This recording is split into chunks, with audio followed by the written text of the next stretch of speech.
2004 წლის 13 ოქტომბრის ღამეს 18 წლის ალექსანდრე ალბოროვმა მეგობართან ერთად ხევის ქუჩის მაცხოვრებლების სარდაფები გაქურდა. მეზობლების საკუჩნაოდან 2 ცალი ალუმინის თასი, 3 ალუმინის ქვაბი და თურქული წარმოების ფუჯიქსის ფირმის ნავთქურა დაიკარგა. მეგობრები იმავე ღამეს პატრულმა დააკავა, როდესაც მოპარული ნივთები ტაქსით გადაჰქონდათ. ალბოროვის დედამ ქეთევან ცინცაძემ შვილის დაპატიმრების ამბავი მოგვიანებით შეიტყო. 3 ალუმინის ქვაბი მოვუყლით და ყავს სადაგინანდა მოვხარები მომჩივანი ყავს მე მომჩივანი არა ყავსო ტაქსიდან აუყვანია პატრულს და დაუჭერიათ ნუ უღიარებია თავის დანაშაული კი რომ მოვიყარევა მაგრამ იმ გაუშვით ახლა ჭერს 2005 წლის 9 დეკემბერს თბილისის საქალაქო სასამართლოში მოსამართლე ლელაშ კუბულიანმა ალექსანდრე ალბოროვს 3 წლის თავისუფლების აღკვეთა მიუსაჯა. თბილისის მეხუთე საპყრობილეში პატიმარს, რომელსაც მამა ბავშვობაში დაეღუპა, ინვალიდი დედა ციხეში სათანადო ყურადღებას ვერ აქცევდა. სოციალურად დაუცველი და უაღრესად გაჭირვებული თვალსაჩინო. მან მარტომ გაზარდა ეს ბავშვი. თქვენ წარმოიდგინეთ იმ პერიოდში, როდესაც ძალიან უჭირდა ზოგადად ყველას და საქართველოს მთლიანად სიხსირებდა, რომ ბავშვს არ მოშინოდა. აი ამითი ყიდულობდა პროდუქტებს, კვებავდა ბავშვს, სრულიად ჯანმრთელი და სხვათა შორის კარგად სწავლობდა ბავშვი სკოლაში, ალბათ გადაწყვეტის პერიოდში რაღაცა ვერ მისმა ფსიქიკამ ვერ გაუწიო ყველაფერ ამას და მოხდა ის, რომ ბავშვმა ჩაიდინა სწორია მანიქურდება, სწორი მანიქურდება ქვია. დაპატიმრებიდან რამდენიმე თვეში ალექსანდრე ალბოროვი ტუბერკულოზით დაავადდა. შვილმა იქიდან შემოუთვალა, რომ წამლები მომიტანეო. ახლა შესაძლოა თვითონაც არ იცოდა, რომ ტუბერკულოზი ჰქონდა, მაგრამ აქო ანალგინის მეც არაფერს არ გვაძლევენო. მომიტანე წამლებიო, მიუტანა წამლები. ციხის სამკურნალო დაწესებულებაში მცირე დროით მხოლოდ მას შემდეგ გადაიყვანეს, როდესაც მისი მდგომარეობა მართლაც საგანგაშო გახდა. არასათანადო მკურნალობის გამო მას ტუბერკულოზის რეზისტენტული, ანუ მდგრადი ფორმა ჩამოუყალიბდა. თუმცა ავადმყოფობის ისტორიიდან ირკვევა, რომ ალექსანდრე ალბოროვს ციხის საავადმყოფოში არ უმკურნალეს. უწამლოც იყო ბავშვი.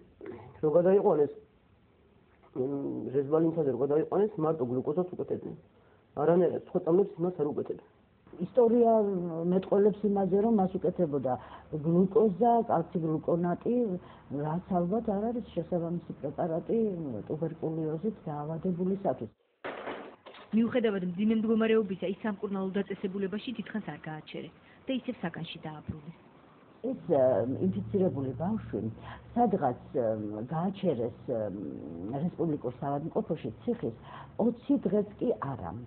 და ამ ინფექციით გადავიდა საპყრობილეში საკმის ტიპის ასე ვთქვათ საკანში, სადაც სხვა პატიმრებთან ერთად ეს ინფექციის მატარებელი ბაქტერიის მატარებელი იმყოფებოდა. ცხადია, აქ მას გაუარესდა მდგომარეობა. აღსანიშნავია, რომ დაავადებული პატიმრის ზედამხედველობა კანონის ჯანდაცვის სამინისტროს კომპეტენციაა. პაციენტთა უფლებების დაცვის ცენტრის ექსპერტის ლევან ლაბაურის თქმით კი, ეს ინიციატივა რატომღაც იუსტიციის სამინისტროს აქვს აღებული.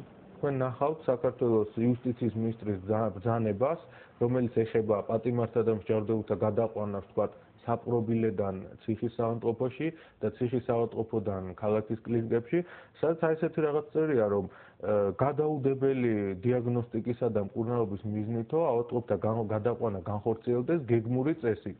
რაც, რა ვიცი, ალბათ ყველა ექიმი დამეთანხმება, რომ აბსურდულია. ექსპერტის თქმით, ციხის რესპუბლიკურ საავადმყოფოში ძალიან ხშირად ავადმყოფის ბედს ექიმების ნაცვლად საჯელ აღსრულების დეპარტამენტის ჩინოვნიკები წყვეტენ. რამდენიმე ისტორია მიდევს ახლა სამუშაო მაგიდაზე, როდესაც უმძიმესი ავადმყოფი გაწერილ იქნა სამკურნალო დაწესებულებიდან რეჟიმის გადაწყვეტილებით და იქ ექიმს ოქმიც აქვს შედგენილი, მაგალითად, მწვავე ინფარქტია. და მეორე დღეს ექიმი წერს, მოვედი და პაციენტი ლოგინში არ დამხვდა და რომ გავარკვიე, რეჟიმმა გაწერა. ხო და ისეთ დაწესებულებაში, სადაც სამედიცინო გადაწყვეტილებას იღებს არასამედიცინო განათლების და კომპეტენციის პირი, მე ვერ გეტყვით აებას რაც ეს არის აღმაშფოთებელი. იყო კონკრეტული შემთხვევა, როდესაც ჩვენ მოვითხოვეთ, რომ მეხუთე საპყრობილეში რაღაც განსხვავებულ მდგომარეობაში, სხვა პატიმრებთან განსხვავებულ მდგომარეობაში ჩაეყენებინათ ეპილეფსიანი ავადმყოფები. რატომ? მეხუთე საპყრობილეში მოგეხსენებათ, ერთ საწოლზე 3, 4, ზოგჯერ 5 ადამიანიც მოდის, პრაქტიკულად 5-6 საათის განმავლობაში ვწევთ მათ რიგი, მორიგეობით, ხოლო ეპილეფსიანი ავადმყოფისთვის ეს არის კატეგორიულად დაუშვებელი. სახალხო დამცველის რეკომენდაცია სასჯელ აღსრულების დეპარტამენტმა საავადმყოფოში ადგილის სიმცირის გამო არ დააკმაყოფილა. მოდროს წინაღმოაჩინეთ თქვათ დღეს როდესაც კანონიერი ქურდების და კრიმინალური ავტორიტეტების წინააღმდეგ ესეთი გამძაფრებული ბრძოლა არის, ჩვენ აღმოვაჩინეთ ერთ-ერთი ესეთი კრიმინალური ავტორიტეტი ციხის რესპუბლიკურ საავადმყოფოში ოროთახიან ასობნიაკში ასე დავარქვათ, რომელსაც თავზე ადგას ეგრეთ წოდებული შნიერი და უნიავები და ძილის დროს, რომელიც იყო იქ ხალიჩებით მორთულ ოთახში, გამათბობლით, თერმექსით, ცხელი წყლით, აბანოთით, დიდი ფერადი ტელევიზორით და რასთავარი ის არ იყო ავად. ციხის რესპუბლიკურ საავადმყოფოში მისი გადაყვანის მიზეზი ჩაწერილი იყო თითქოს მას სავარაუდოდ ჰქონდა კოლიკი, რაც ყოველ მეორე ადამიანს აქვს მგონი საქართველოში. და ისიც არ იყო 6 თვის მერეც გამოკვლეული. ალექსანდრე ალბოროვს განუკურნებელი დაავადების გამო კანონით გათვალისწინებული სასჯელის გადავადება გათავისუფლებაც არ შეეხო, რადგან მიუხედავად დედის მრავალჯერადი მოთხოვნისა, სასჯელ აღსრულების დაწესებულებაში მას ოფიციალური ექსპერტიზა არ ჩაუტარდა. ციხის რესპუბლიკურმა საავადმყოფომ თვითონ უნდა ჩაუტაროს ექსპერტიზა, უნდა დაუდგინდეს არის თუ არა ის კატეგორია, რომელიც განთავისუფლებას ექვემდებარება. შუამდგომლობით უნდა მიმართოს სასჯელ აღსრულების დეპარტამენტს. სასჯელ აღსრულების დეპარტამენტმა უნდა დააყენოს შუამდგომლობა სასამართლოს წინაშე და სასამართლომ უნდა გაათავისუფლოს ამ კატეგორიის გამო. 19 წლის ბიჭი, რომელიც 25 კილოგრამს გაიწონიდა და სიცოცხლის უკანასკნელ დღეებს ითვლიდა, სახელმწიფოსაგან ექსპერტიზის ჩატარებას და მისი ავადმყოფობის დადასტურებას ამოუდელოდა. ალექსანდრე ტუბერკულოზის ეროვნულ ცენტრში უმაკვდავი გადაიყვანეს. რო შევედა ბავშვი ნახე უკვე იკვდებოდა. ცივა კანკალა და თავზე დავაფარები, ტანზე მცივა და ტანზე დავაფარები, თავზე მცივა და რა ვიცი, ძალიან ცუდად იყო. მაშინაც ძალიან მძიმედ რო იყო, უთხარი მეთქი გადამიყვანეს როგორმე იქნებ ცოტა ხანი მაინც 14 წელი იყო უკვე ფაქტიურად. 19 სექტემბერი იყო თუ 21 აღარ მახსოვს უცად რო უთხარი გადაყვანა და ოქტომბრის იმ დღემდე გადაუყვანია. ერთი თვის მერე იძულებული გავხალდი და გადავიყვანეთ. იქ ღმერთმა გაახაროს ესენი 2 თვე ვათოთხლით. რო გადავიყვანეთ უკვე თვალიფექი აღარ ქონდა, მეორე თეთრს ნახევარი ქონდა რჩენილი და რაც შეძრო მექიმებმა გაუკეთეს ეს და 2 თვემდე ვათოთხლით.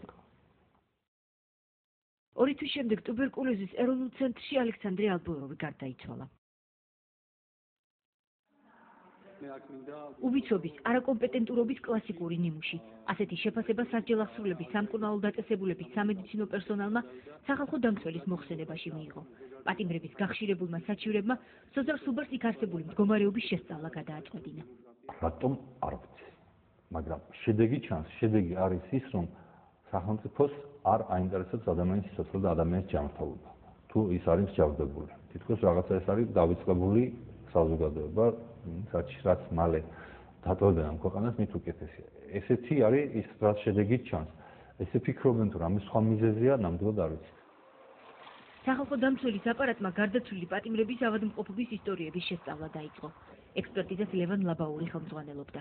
მათ თავდაპირველად ავადმყოფობის ისტორიების შესწავლა და სიკვდილის შემდეგ ჩატარებული ექსპერტიზების ანალიზი დაიწყეს. ის პირველადი დიაგნოზები, რაც ქვეყნდება სამინისტროს მიერ და შემდგომ აი ექსპერტიზის დასკვნებშია მოცემული, რადიკალურად განსხვავდება ერთმანეთისგან, თუმცა აქ არის მეორე პრობლემაც. უკვე კვალიფიციურობა თვითონ აი სასამართლო სამედიცინო ექსპერტიზის დასკვნის შედგენისა. 2007 წელს საქართველოში პატიმართა რეკორდული რაოდენობა დაფიქსირდა. თუ ბოლო 13 წლის მანძილზე დაპატიმრებულთა რიცხვი ყოველწლიურად 6-დან 10,000-მდე მერყეობდა, 2007 წელს პატიმართა რიცხვმა 19,000 მიაღწია. ევროპის წამების საწინააღმდეგო კომიტეტის მონაცემებით, მონიტორინგის პერიოდში თბილისის ნომერ მეხუთე საპყრობილეში პატიმართა რაოდენობა დასაშვებ ზღვარს 400%-ით აღემატებოდა. დამოუკიდებელი